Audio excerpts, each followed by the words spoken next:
आम्ही कर्ज काढलं नाही. आज तुमच्या माझ्या महानगरपालिकेचं कर्ज नाही. हे पाप कुणाचं आहे?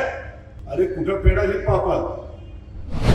मित्रांनो, लोकांनी पहा किती कोटीचं ते होतं, कसे पैसे वाढले, कुठं पैसे गेले.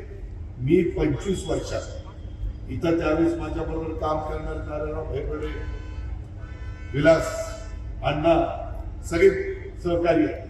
25 वर्षात पिंपरी चिंचवडकरांनो, चिखलीकरांनो, मी कधीही कर्ज काढलं नव्हतं. त्या महानगरपालिकेवर हे सगळे विकास करत असताना आशिया खंडातली सगळ्यात श्रीमंत महानगरपालिका होती आणि व्यवस्थित त्याच्यामध्ये बॅलन्स करायचं. Jawaharlal Nehru national urban renewal mission केंद्राचा पैसा आणला, त्याला जाऊन राज्याची दिली.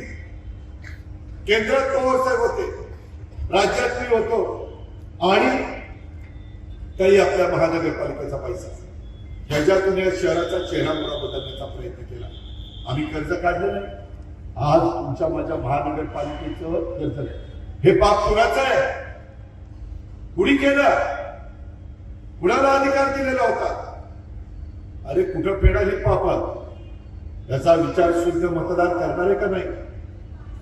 याबद्दल मला माझ्या लाडक्या बहिणींना विचार